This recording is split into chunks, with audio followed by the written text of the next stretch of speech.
we have got Falz in the building. Yeah. What's up, ladies and gentlemen, bad guys in the building. Alright, are you excited about Soul's Kid's comeback? Yeah. I think he's a dope artist, and he's someone that, you know, gave us jams on jams from back then. But he's been on a bit of a hiatus. So yes, well, he was, you know, away on an American paid holiday, I guess. But he's out now, and I guess he's owned up to his mistakes, and he's, yeah, looking forward to a new chapter.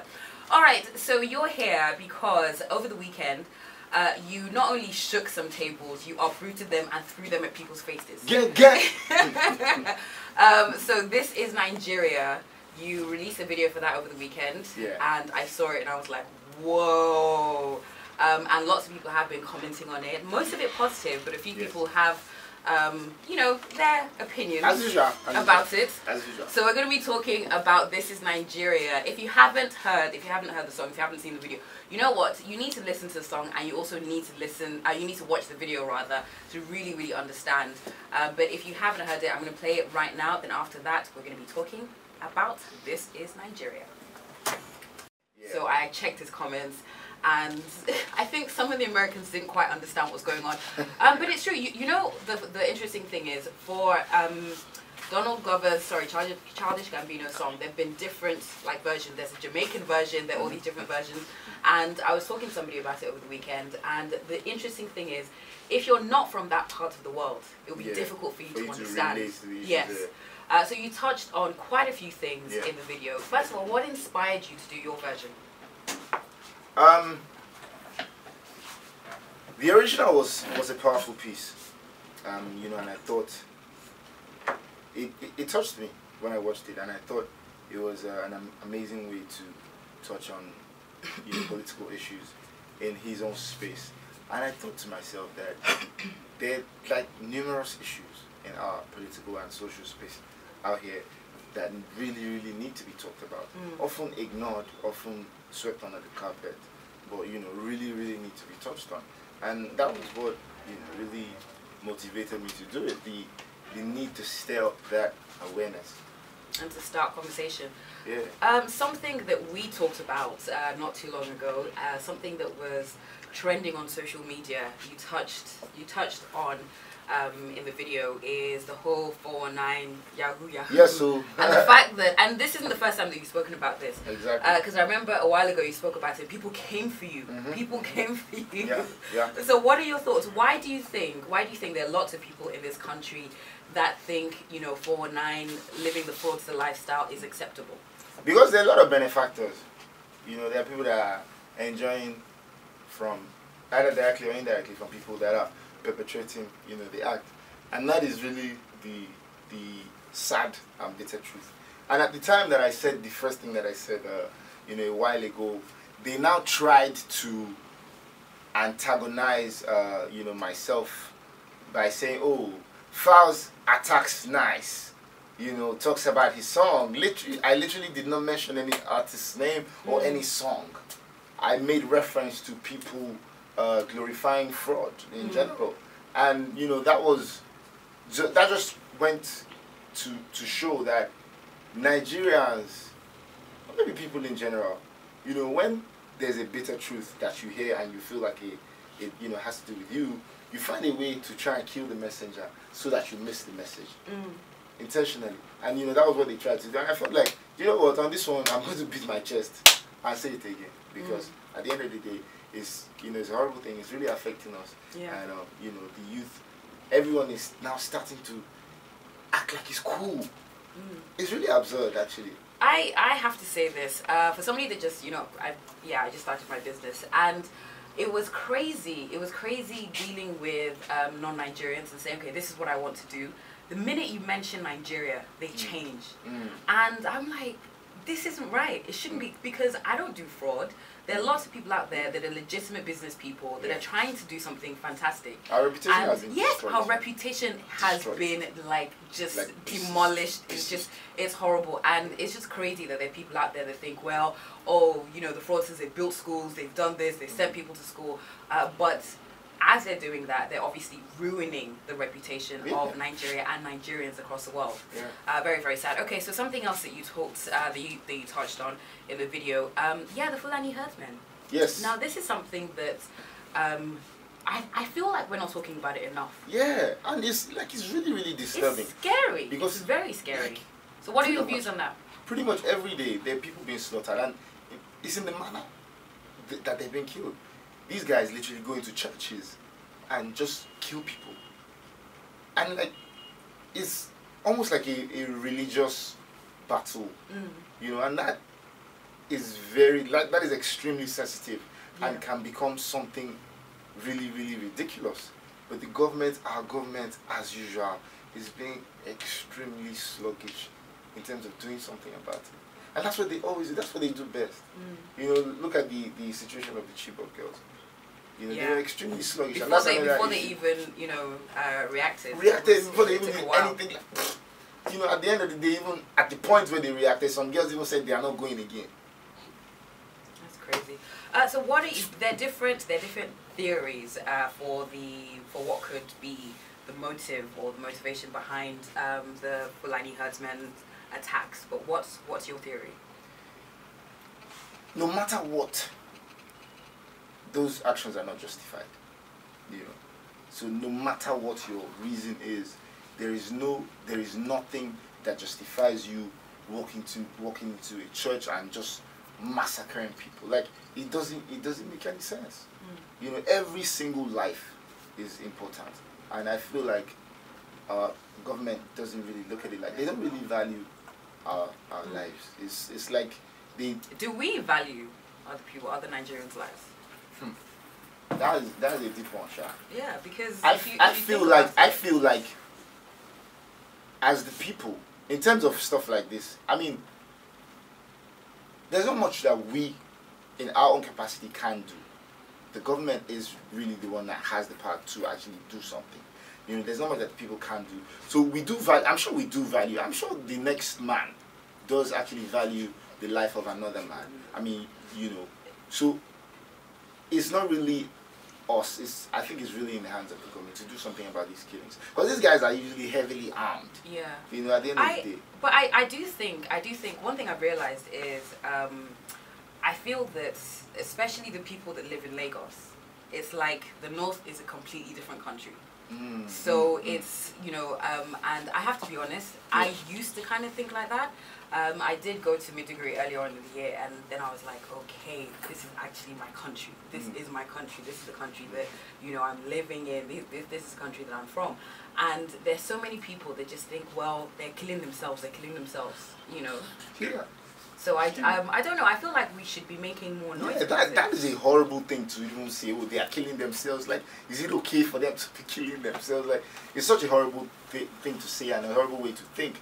Because, you know, at the end of the day, they're Nigerians, and you know, every Nigerian life, you know, should matter. And you would think that the president being from the north, you know, would even feel some sort of compassion for, you know, for his people. But even during the Boko Haram attacks, like the continuous Boko Haram attacks, not much was being done by the Nigerian army. I feel you. Then let's talk about Madam Philomena. That was very funny. I laughed and then I cringed. I was like, oh god. Yeah, it's crazy. And it's just a typical story. It's a typical Nigerian story. Something happens, you know, money magically disappears, and they'll just tell us it's a snake, some it's a monkey, story. It's a mosquito. It's like it's really frustrating, and it's terrible. It's terribly disturbing as well, you know. Okay, so we're gonna continue breaking down the video, but let me just there was one comment that I saw that I'm trying to find, and somebody was upset that you had the girls in the video that represented the Chibok girls. You had them dancing and doing the shaku shaku. Somebody was like, why would you do that? That's so offensive, blah blah blah. So I'm sure, as well as, you know, people giving you, you know, accolades, you got a lot of criticism. Yeah, so, backlash. Yes. So what have you seen? What have you heard? Yeah, not just one person. There have been quite a few people that have dropped that comment and said, oh, how can you be making girls in hijab dance shaku shaku? I'm like, they're just dancing shaku shaku, you know. But at the end of the day, you know, there's a message. There's a reason why they're there, and Yeah. they're a representation of the Chibok girls. And like I said earlier on, the government's extremely sluggish reaction to the girls that were kidnapped. Yeah. You know, I mean, it's pretty. I thought it was pretty clear. And for someone to come out and say, "Oh, why are you making girls dance in shaku?" I'm not the one that kidnapped the girls. I'm not the one that raped the girls. I'm not the one that kept the girls for that long. I'm not the one that did not react to the girls being taken for so long. So this is sort of back to you saying people find a way to shoot the messenger. To shoot the messenger instead of picking out the message. Okay. It doesn't make sense. And there was also I didn't notice a lot of people talking about this. The guys sipping what looked like codeine. Yes. Yeah, there were quite a few guys in the video. So what are your thoughts on that? Of course, this is something pretty much like you said. This is something that has gotten to a really, really, really bad stage, and it's just now that, you know, something seems to be, you know, done about it. It's actually really after the CNN interview. Thank you very much. CNN BBC, documentary. was it BBC? No, it was BBC. It was BBC documentary. It was just after that they were like, no, we're gonna ban everything. We're gonna do this.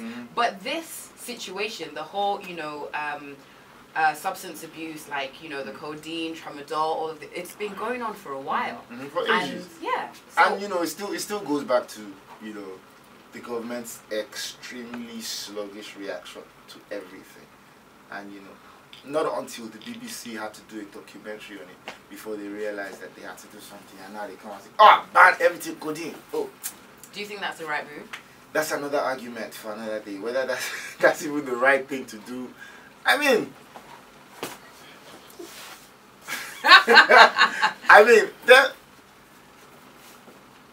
it's a step. At least it shows that they want to do something about it.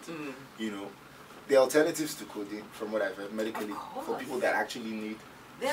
I mean, from what I've heard, there's so many different things so maybe it's not being a bad abused. move, to be honest. Maybe it's not a bad move to ban it. But the thing is, it's already on the streets, so it's just gonna make it like more expensive. So I don't know. Anyways, all right. So what was, of all the different topics that you featured in the video, what is the most important to you? What was the most important to you?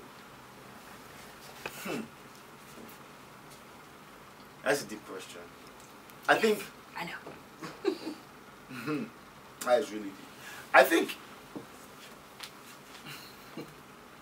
think every topic is equally important, and I think every single message should be taken just as serious.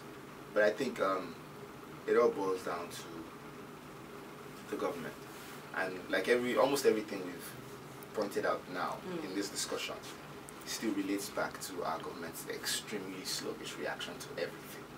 You know, people don't feel secure. Well, speaking of security, you also featured IGP. Exactly. Why did you do that to him? Now, something I feel very strongly about is the Nigerian police. Or to be honest, the non-existence of a Nigerian police. And if a body is supposed to be there to enforce the law, and that body is really non-existent, there will be chaos, naturally. So I think that is really one of our biggest problems, the fact that everything is just chaotic in Nigeria. Well, we don't seem to have enough police officers, really. The entire police force needs to be revamped, like seriously revamped. Even recruitment, like these guys are talking to you, and you're like, "Are you really a police officer?" Like I was stopped the other day, and they said, "Oh, come out from this car. This is a stolen vehicle." The way they draw those conclusions very fast. How did they conclude? Just because I'm a young boy, I'm a fine looking young boy, and I'm a big car. The stolen vehicle. Oh, how did you arrive at that? Let's go to the station. We're going to the station to conduct our investigation. Terribly sad. But for these guys particularly, and this happened very recently. SARS. Yeah, these ones are even normal police, not even SARS. SARS are now a completely different discussion because there is supposed to be a special unit. But there is a special harassment unit. But we'll get there. We'll get there. So these guys, normal police, we now go to the station and genuinely You actually went to the... Yeah, we went. I said, let's go. I really had time that day. I said, no problem, let's go. We got to the station. And when I got there, genuinely, I pitied them. And I sort of started to understand why they were reacting in that manner. I can show you a clip that I recorded while I was in police station. Which police station was it? This was like around Anthony, around Marylandish, Anthony-ish. Yeah. Like they really, the government really need to go and look at, like, I'm going to post this up on my Instagram. I recorded that video. I kept it. Because it's so disgraceful. The police station is an uncompleted building. Oh, wow. No door, no window, nothing. So they tell me they had like at least one computer. What do you mean by computer? Well, they want to finish the investigation. I said, thank you very much. So she now took me, the guy now took me in there. And I asked him that, bro, like, where are we going? He said, this is our investigation room. I said, excuse me, what are you investigating here? Like, where do you want to start from? What did we even sit on? We sat on one chair that was donated by a church nearby. Oh, wow. Oh. Like, it's in shambles. Like, that particular police station is in shambles. Like. So wait, what happened? So we sat down there and he was just asking me questions. What can he do when I ask me questions? Like, what tools, how equipped are they for even ordinary investigation of whether I stole a car? Like, they're not even equipped in any way. What are they even being paid? Like, the entire police force needs to be, they need to start again. Like, what is really going on? Like, no, it was terrible. I was really like. So how did you, I mean, how did they conclude their investigation? I was helping them to investigate. I ended up helping them. I was like, okay, so, sir, next time, I think what you should do is maybe ask me for means of identification to check if they tally with the car documents. You know, I was asking him. That, and what did he say? He was angry, of course, as usual now. I was getting angry. You want to teach me my job? After a lot of arguments, one of them came and said, I can't keep this money. I know this man now. Blah, blah, blah. You know, they recognized me. Yeah, then after some time, you know. So if they hadn't recognized you, they would have kept you there? They would have probably still kept me there, continuing their questioning to no end. Because we weren't really making any progress. Yeah, I mean, so it was really depressing. It was really depressing. So let's talk about SARS, because you also featured SARS in the video, and a lot of people are talking about the end of the SARS, portion, where some rich guy comes and he rescues his son. So tell us a bit more about that. Yeah, the SARS epidemic is really like it's really crazy, and it's still the same Nigerian problem, and the constant harassment, of innocent Nigerians for no reason, for no just cause. They just, and because of the fact that these guys don't really dress up. I don't think they wear the uniform. They're not really uniform. They're just casually dressed, but they're armed. So usually, heavily armed. When they challenge you, you're even a bit scared. Like, who are these guys? Until they tell you that SARS, or they probably show you some sort of ID or whatever, and they just harass you for nothing. They believe that every young person is a Yahoo boy. And if have you ever had an encounter with SARS? Personally, not recently. I don't think I've had any horrible encounter. But have you heard? Was that SARS? That was SARS. You forgot. I forgot what though. Tell us about your encounter with SARS. Hey, it was so funny. Like, we're literally just driving out of a filling station. Like, just quietly and gently driving out of the filling station. And this car just blocked us. And like 2-3 men just jumped out from the car. Come down from this vehicle. Come down. This is a stolen vehicle. Again? Wait now, we're getting there. We're getting there. So I was in my management team, 2 guys. My main man and Bookie, the bad guy, and Femi Soro. They were both present in the vehicle. And all of us came down like, what's going on, sir? before we could say one or two things, somebody chop slap. They lighted him. So I chose to keep the person anonymous. But one of the three of us. I mean, was it you? One of the three of us received a light. Okay, he dodged this small, but he's still connected. Wow.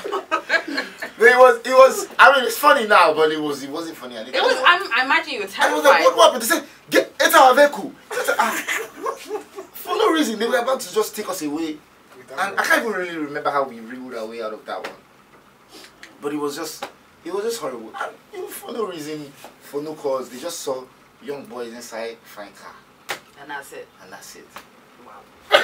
You know, But I'm sure you've heard lots of stories. Yeah, definitely, and I'm sure so many other young people out there are facing like even worse. You know, I've heard so many like worse stories as well of people that have been humiliated by the so-called police. You know, it doesn't make sense.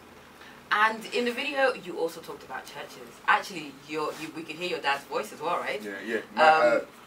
In the intro and the outro, yes. Those little excerpts from I hope you got clearance from him. Yeah. Okay. They're actually excerpts from interviews, so interviews that have already been publicly broadcast. When he spoke about churches, people came for him as well. Yeah. People came for him, and they were kind of like saying, well, it's a church's business if that's what they want to do. And those people are our problem.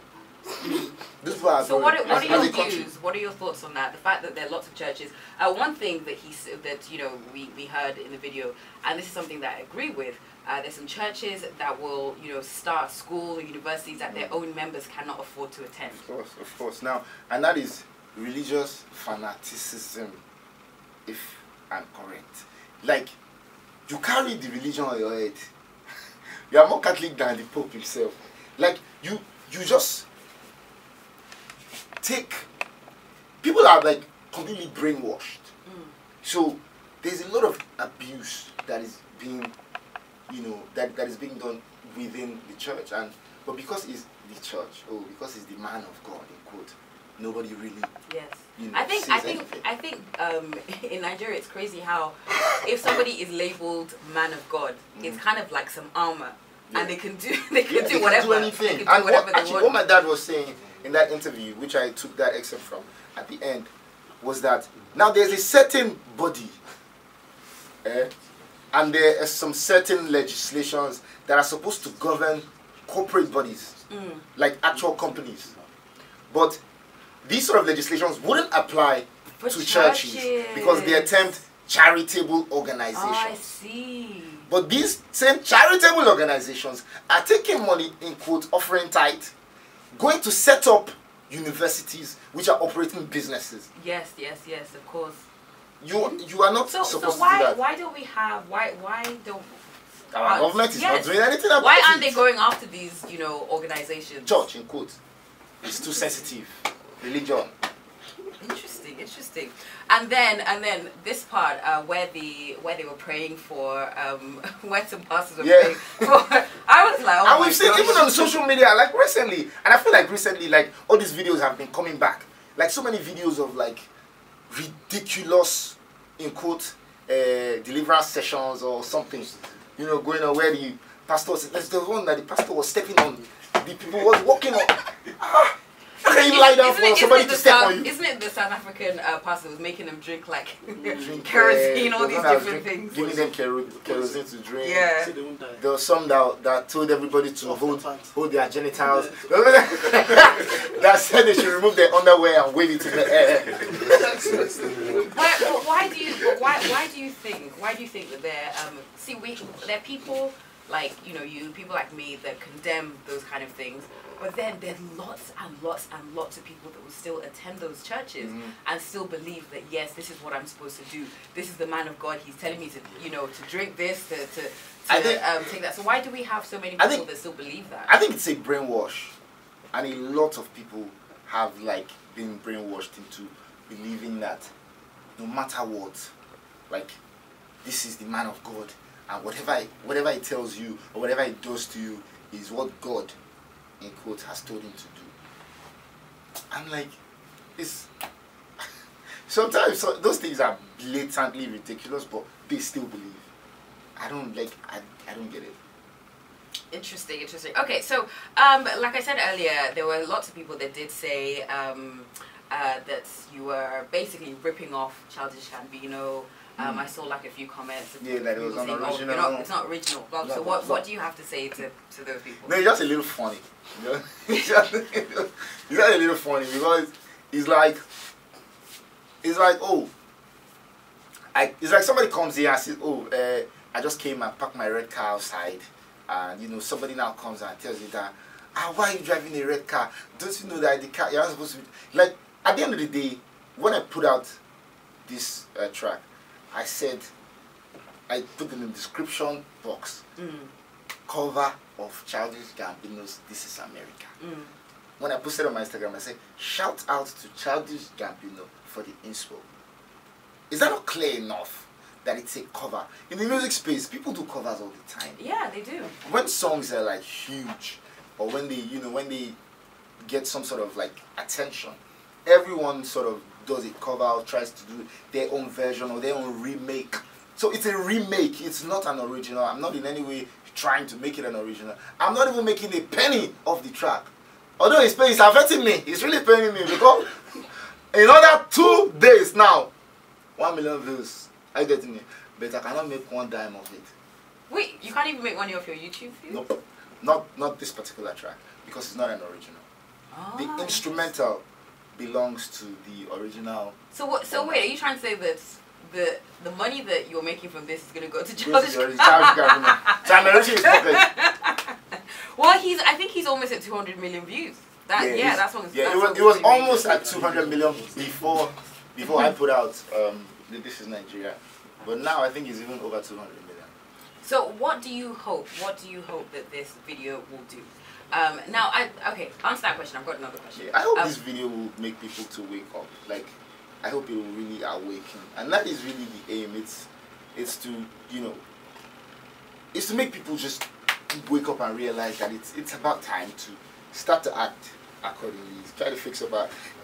Democracy Day is tomorrow, and I can't really say Happy Democracy Day. Nothing very happy about how Nigeria is right now. And how our democracy in quotes is, being done. It's not really working. So we're nowhere near where we should be. Well, I don't think, and I think But do you think we'll get there? I really hope. I'm a really, really optimistic person. So I really, really hope and believe that there is a better tomorrow. And I think that if people start to, act accordingly. And I think one thing that is very important for people to have that I think we really don't have in Nigeria is a selfless spirit. Like everyone is just looking out for themselves. Hey, that thing is really, really affecting us. Everyone, like nobody cares about the next man. If fire is burning in the next house, you probably sit to your house and say, it don't concern me. At least the fire no reach my own side. It's really crazy. But in any normal society, you would go out and try to help them put out the fire. So I think, there's just a very selfish spirit, and that is what fuels the corruption. Yeah, that's true. That's very true. So everybody knows you have your, different characters, should I say different personalities. Do you find that people sometimes don't take you seriously because of that?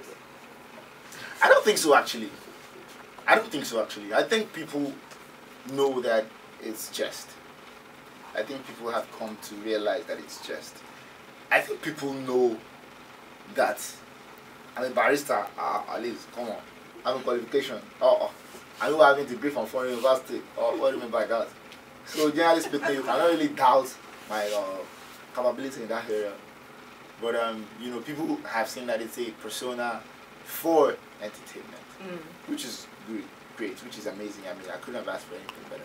And I think they know that when I want to be serious, I'm serious. Yeah. So, does this mean that you're perhaps going to get into politics? Politics game. No, right now I have no such plans. Maybe in the future. That one I cannot speak of. Nigeria today.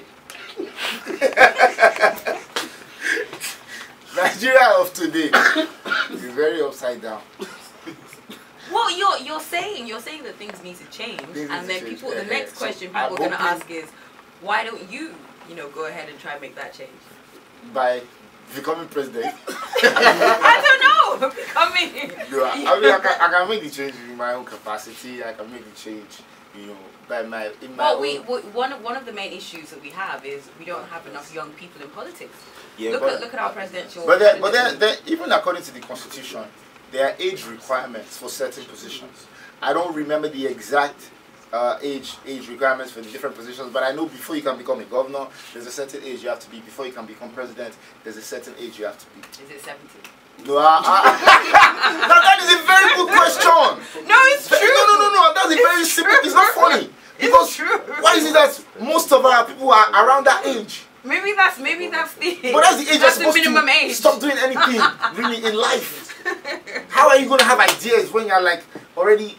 See, I've said this a few times, and people think it's harsh, but I feel like right now, where we are in Nigeria, the people in power, most of them are making very, very important decisions for a future that they're probably not going to be part of. That's the truth. If you think about it, they're making important decisions for situations, for different, issues in the future that they're probably not going to see. Some of them are not even making any decision at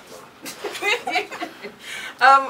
Alright, there's so much more we can talk about. Oh yes, I wanted to find out. So, what has your dad seen the video? Yeah, no, he thought it was an amazing piece of work. He called me and he told me that he really likes it. And I think more than ever, he'll be proud because he had the chance of working very closely with Fela. He was Fela's lawyer, and he's definitely a huge Fela fan. And if there's one thing that he has always told me to include in my music or to try to portray with my music is that sort of political activism. So I think he'll be more proud now than ever. So. Okay, alright, well goodness, we've spoken for quite a while actually. Yeah. So if you, I forgot, if you have any questions for Falz, feel free to send us a tweet, twitter.com/thebeat999FM, or you can call our studio 0810-265-0209. Once again, that is 0810-265-0209. Alright, I'm going to play this one from Lil Uzi Vert, The Way Life Goes, and we'll be chatting to Falz a bit more, so make sure you keep it locked. He introduced himself, I'm like, oh, he sounds like a professor. He's going to give us like some serious questions. And then he's like, what do you use for your beards? Okay, thank you so much for stopping by, Falz. Thank you for having me, man. So let's other than pushing this this cover, making sure it does the numbers and everything, what else is happening with Falz? Just trying to spread the positive message with tomorrow being Democracy Day as well. I think it's important for us to sort of stop and reflect, and sort of see what we could do to sort of make things better. Generally that's what I'm trying to do on this one, and I'm trying to actually put together an EP. So it's completely filled with conscious music, so social and political consciousness, and the EP is going to be titled Moral Instruction. Do you think the youth in Nigeria, do you think they will receive it well? That's a very good question. Before I put out this one, I also thought, would they receive it well? How would they react to it? I've been pleasantly surprised with the way it's been received. And I think that there's a space for that. I think more artists actually really need to do that. Absolutely nobody's doing that right now, and there is really there's a lot, because I feel like we have such a loud voice, or let me say we have loud voices as artists. Do you think that is because people are not demanding that? Because right now I feel like a lot of our artists are motivated by what people want to hear. Yeah, people aren't ordinarily going to demand that, because that is like a completely different type of music to make. Music that sort of educates, that sort of awakens and sort of, you know, motivates. It's a completely different type of music. The ordinary, you know, what expected type of music is, you know, the jaye stuff, what would make you enjoy life and dance in the club and stuff. So that is what people are naturally gravitated towards, and that's what they believe is commercially viable as well. You know, so I think that's why artists aren't really doing that. Yeah. Well, we look forward to it. We look forward to moral instruction. Moral instruction. Do you have any idea when it's going to be out? No announcements as regards that yet. Okay. And then for December, another show? Oh, definitely. That was your show last year was very, very Falz Experience 2. Falz Experience 2. Watch out for that. Part 2 is going to be mad. It's going to be a blockbuster. It's going to be crazy. Definitely, even we're gonna try to take it even a notch higher than the first one. What are you gonna do? Set yourself a light or something? Yeah, that's what that's what I've been thinking about. Maybe I'm going to put fire on my head or something. Because man, we've already sort of set the bar at a certain level. Yeah, you set it very high. Well done. This one, we're gonna have to really put in a lot of effort. But I'm ready. I'm ready for it. Oh, so last question. This is like a personal question I've been wanting to ask you for a while. What made you change your stage performance? Because I think when you first started, it was pretty much just you, and then a short while after, you had like lots of dancers, and it was a completely different show. So what made you change? Big shout out to my team. You know, my management team. Shout out Abuki the bad guy. Shout out Femsora the bad guy. You know, usually as a team, we sit down to sort of reevaluate stuff and analyze what we've been doing, what we think we're doing right, what we think we're not doing right, how we think we could do more. And it was just a matter of looking at performances and trying to see like how we could sort of give value for money. You know, I mean, you get booked for gigs, you get booked for shows, and you don't want to just come and, you know, do what is expected or do what they could have done without. If you get what I mean. Do you think a lot of our artists are giving value for money when it comes to their performances? Well, I'm in no position to speak on behalf of other artists. I can speak for myself personally. That's how the blog will carry it. Falz, this is so and so. No, I was trying to corner you there. No, I think there are quite a lot of amazing artists, amazing performers within our industry that I know, and big shouts to the headies as well. The last headies, I think they're putting a new category, best performer. Yeah. Best performer category, which is I don't think it was there before. Thankfully, I was nominated. I'm happy about that. It's a lot. Even though it's not winning the award, that will take. Next year is there again.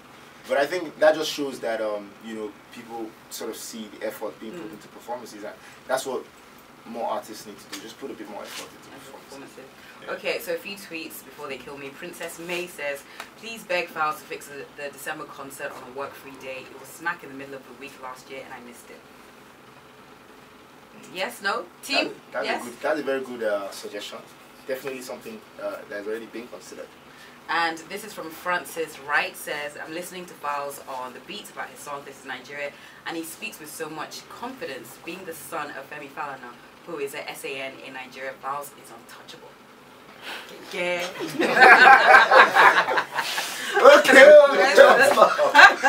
No comment.